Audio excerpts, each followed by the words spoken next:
So let me start by telling you guys an interesting story. So I had done this same video 10 years back, 2016, I think, yeah. You will find it if you go back in the channel history. You will find it there. So I had done the same video on how to structure your GMAT prep. It was a 3-stage prep, not much different from what I'll be discussing today. That was 10 years back. The GMAT has changed a little. Since then, the prep strategy broadly has not changed.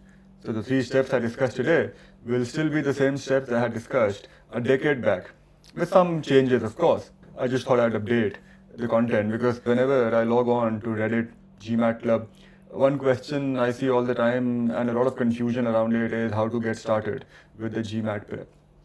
I think part of the reason is because there's so much material, so much content available. I mean, compared to a decade back, a lot more available now. AI is there, making life difficult for the most part, trust me, as far as GMAT prep is concerned. So that's why we are doing this video. So I'm assuming if you're watching this video, you are just getting started with your GMAT prep. Great idea. The first thing, don't go haphazardly. What I mean is, I see a lot of people directly start with practice questions, the official guides, or from some other third-party resource. Or they start watching random videos. They heard some friend recommended some video on YouTube and they went and started watching those videos for some conceptual understanding. You will typically go on a material collection overdrive, collect everything you can from every source. Most of it will be rubbish. So my point is, don't go in that manner. You need to start with a plan and you need to stick to your plan. And don't ask AI to make the plan. A lot of the AI plans still contain sentence correction, something that was discontinued 3 years back. So yeah, please don't ask AI to make a GMAT prep plan for you. There are much better plans made by humans, use those.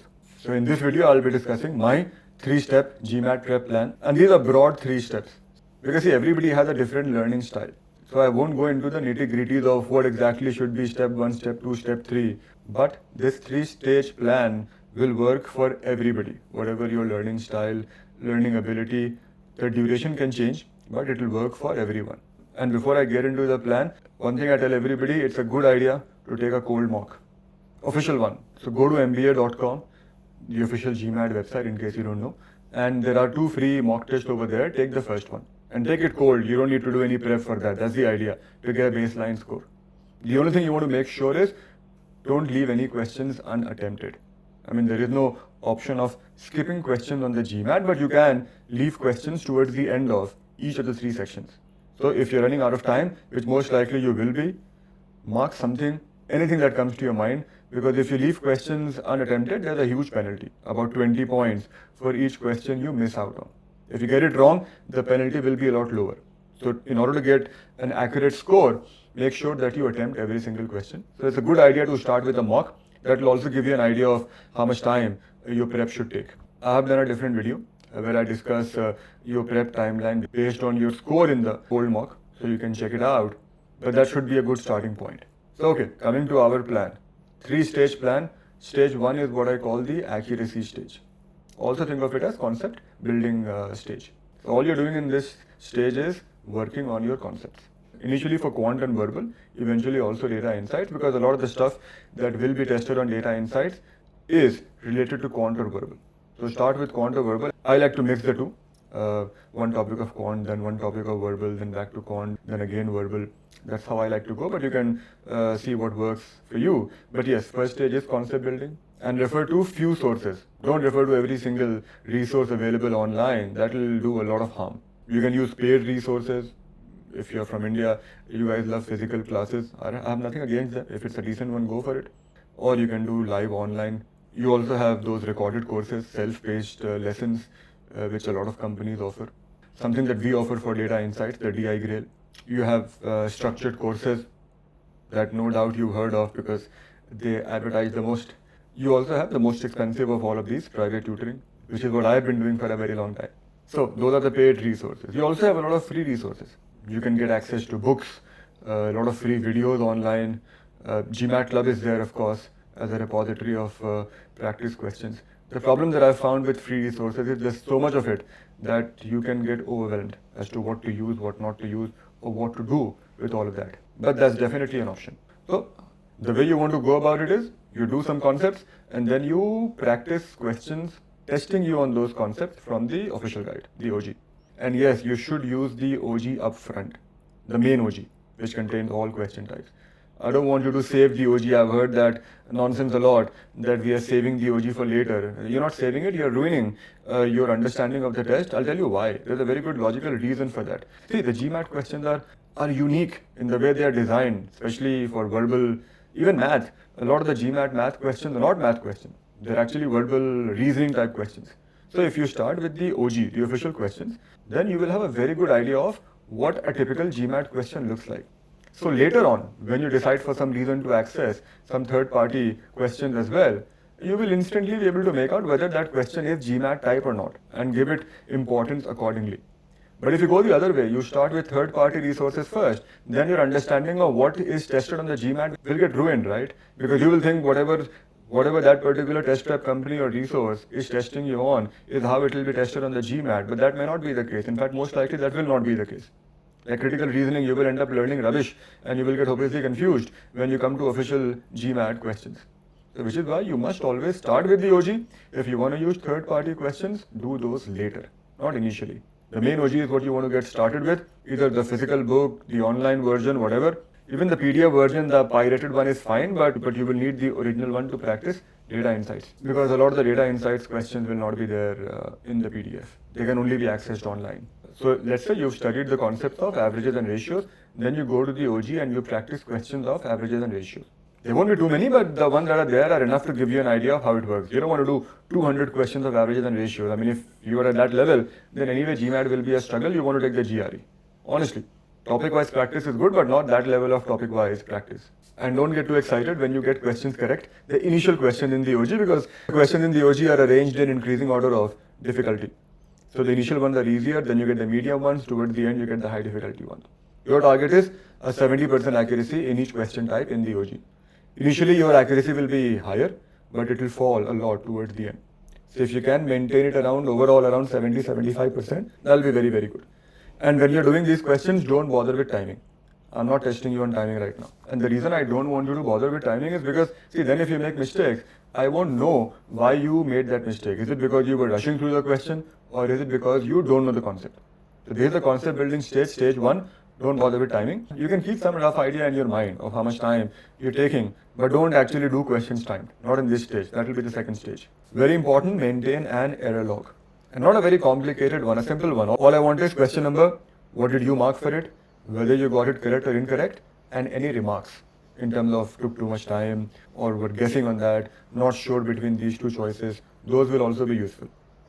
So a basic error log is very, very important, because once you've done, let's say, 70-80 questions, then you will be able to identify trends in your mistakes and fix those. So maintain an error log, ideally in Excel. That's great. You can even keep a physical one, but Excel is better. And as you review the error log, maintain a record of what topics you are strong at, which ones you are weak at.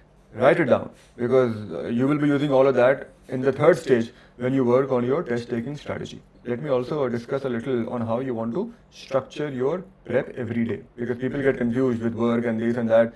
One, keep in mind, everybody who's taking the GMAT, 90% of the people are working, and most of them are working very hard, right? Somebody is in a startup, somebody is in consulting, somebody is in investment banking, and they're all working very, very hard, and yet they manage to cope with the GMAT and get good scores. Because I see a lot of people using that as, an excuse that how do I manage it with full-time work. The test has been designed in such a way that you can manage it with full-time work. Don't think of it as a very academic test, which is what a lot of tutors and test prep companies will have you believe, for obvious reasons, of course. So anyway, what I suggest to people is start slowly. An hour a day would be great if you can do that. But consistently. Consistency is going to be the key. I don't want nothing for 5 days, then 5 hours in one day. That's not a good idea. That's not how you want to be going about your prep. You want to make the GMAT prep a part of your daily routine. For that, if you have to sacrifice something, do it. I mean, GMAT is a test that demands some sacrifice. Maybe you have to cut down on your gym time, on some outing, whatever. So do that. But incorporate that in your daily routine. An hour a day is great. And doesn't have to be an hour at a stretch. Half an hour in the morning, half an hour in the evening after work. That's great. Do English in the morning, math in the evening. And of course, longer on weekends, but not very long. 3 hours Saturday, 3 hours Sunday. That's a lot of time actually. But be consistent. That's going to be very, very important. So that's stage 1 for you. It's a concept building stage.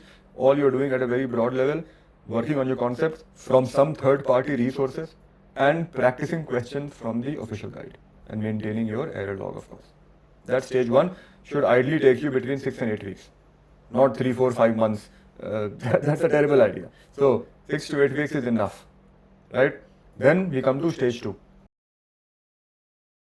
Stage 2 is when you start focusing on your timing, because on the actual test, time management will be very, very important, right? So how will you work on your timing? You will start taking timed section tests.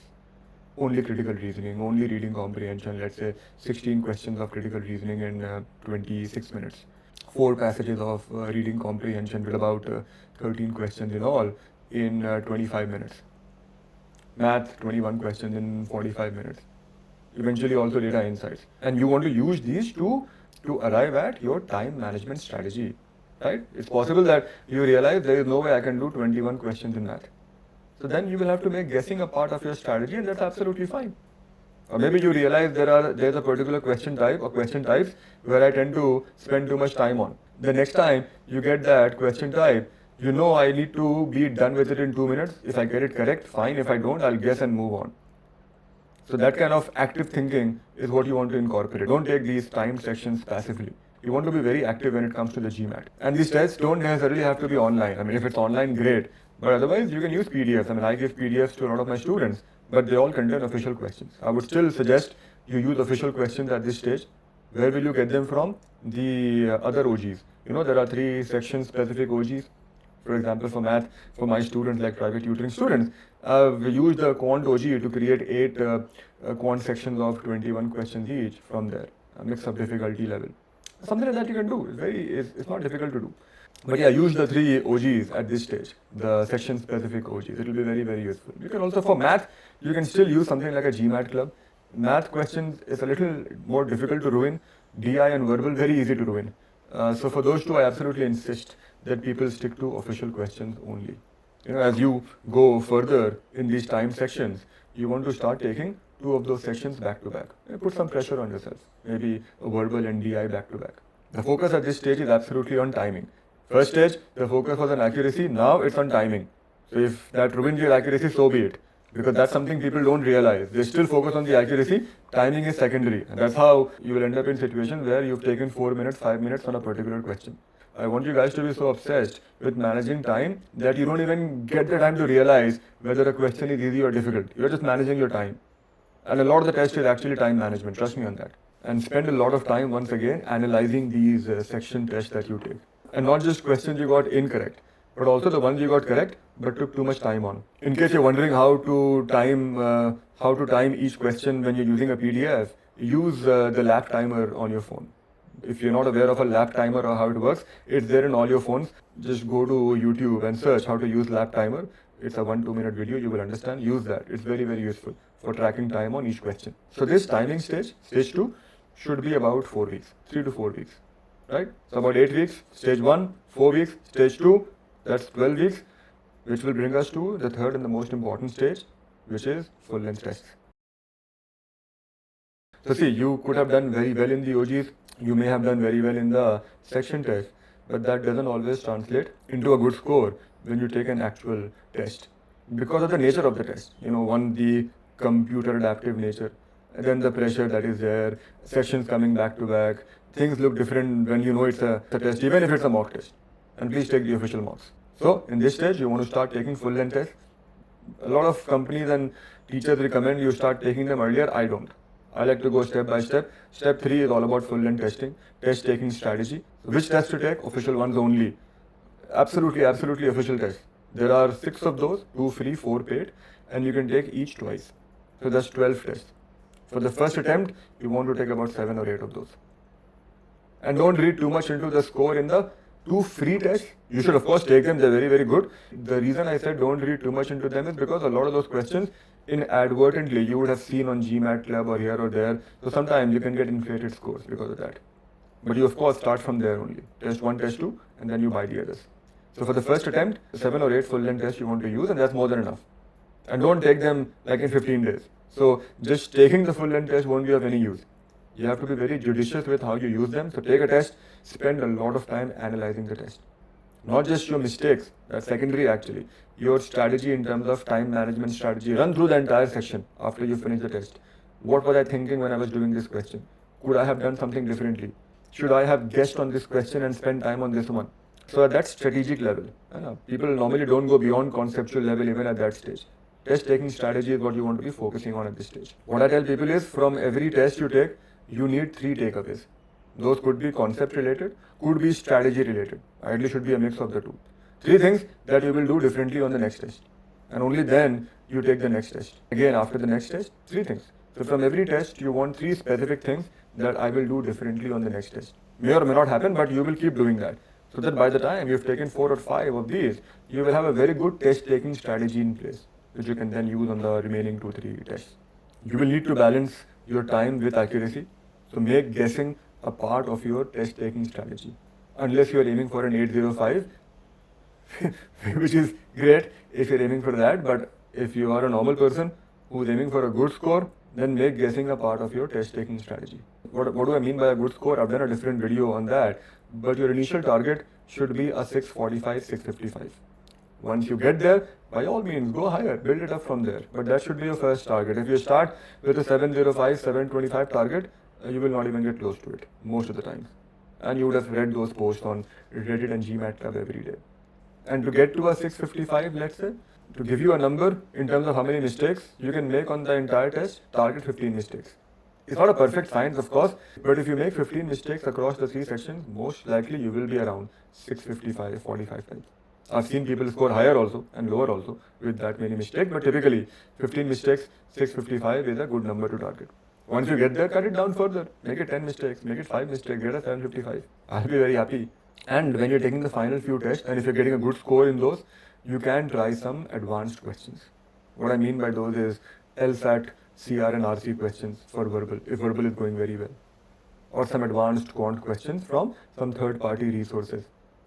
Data insights, you still don't want to do any of that. PI, official is good enough. But for quant and verbal, if you're absolutely acing the official stuff, then yes, you can try some of those towards the end of stage 3. When do you book your test date? When you start scoring 20, 30 points higher than your target score. Absolutely. On test day, 70% of the time, your score will go down by 20, 30 points compared to your average score on the mocks. Average, not the top score you got on some mock. Say from the mocks, your average score is around 675, most likely you will end up with a 645, 655. I mean, it can go up, it sometimes does go up. Mostly it will go down. Not because the actual test is more difficult, that is nonsense that you will hear people telling you. Because on test day, the pressure, the nerves, they actually get to you. So that's why the score falls a little. So if you're targeting a 675, you're scoring a 625 in the mocks, don't go in expecting a great score. You might get it, most likely you won't get it. That's how you plan when to book your test date. So I'm telling you things very candidly. I'm not, sugarcoating stuff and making you feel great and motivating you. Yes, I'm not discouraging you, but it's a difficult test. And not everybody can get to a 655. I think it's around 88th, 89th percentile, maybe even 90th percentile. So only 10% of all test takers manage to get there. So not everybody will get there. And not everybody has to get there. I've had people get into very good schools with lower scores. I've also had people getting rejects from good schools with higher scores. So don't obsess too much with the GMAT score. So this last stage, stage 3, the testing stage, about 4 weeks, maybe 5 weeks, that's about it. So the entire GMAT prep between 16 and 20 weeks. That's more than enough time. And I've actually given you a little more time because I'm assuming a lot of you will be doing self-prep. If somebody comes to me for private tutoring, then my target is 3.5 months. That's about it, 15 weeks, thereabouts. And you can easily do it in that. When somebody comes to me, nobody comes to me with a 1-year plan, but I read online. But whenever I read online, people with 1-year plans, I know that's a time-wasting strategy. There's not much in it. 1-year plan for the GMAT, terrible idea. Anybody who tells you otherwise either doesn't know what he or she is talking about or wants to keep you invested so the person can make more money. That's the absolute truth. If it doesn't happen in that much time, go take the GRE. Why do you want to keep banging your head against the wall? GRE is a far simpler test. I've done another video, by the way, on GMAT versus GRE. Go check it out. But yeah, start with an end date in mind. This is when I'll finish my GMAT prep. This is when the whole thing will be done. I've generally seen people have a start date. There is no end date. That's not the way to work. That's not how good managers work. And GMAT is a test of managerial skills. Right? So, just to sum it up, 3 stages. Stage 1, accuracy stage, when you are working on your concepts and practicing questions from the OG. Stage 2, time management stage, when you're working on your time management strategy, taking section tests. Stage 3, full-length tests, where you will be taking official tests and fine-tuning your test-taking strategy. 1 or 2 last things to keep in mind. 1, when you make a plan, don't make an overly complicated plan. Especially those of you who are consultants. I mean, I've seen people come up with me with very complicated plans. Even the error log, very complicated error logs, all kind of rubbish they have done in Excel. Don't make life difficult. I mean, simplicity is my motto. So keep things simple. No need to complicate stuff. GMAT prep is anyway complicated enough, so why make it worse for yourself? And every once in a while, take a step back and look at the bigger picture. GMAT is not your end goal. Your end goal is to get a B school admit. GMAT is just means to that end. So treat it like that. Don't obsess over it. Especially those of you again from India, my motherland. I mean, and that's the legacy of the CAT or the JEE, where the test score is a key determinant of which school you get in. That's not how it works with international business schools and the GMAT. I mean, I know because I do a lot of admissions, right? I do a lot of admission-related work, and GMAT is strictly one component of your profile, and not the most important component, if you ask me. So keep that in perspective. No point getting a great GMAT score if you can't get into your desired business school, right? And be flexible. Be ready to adapt. Like I've given you a prep plan, but there's a very common saying that most plans do not survive the first brush with reality.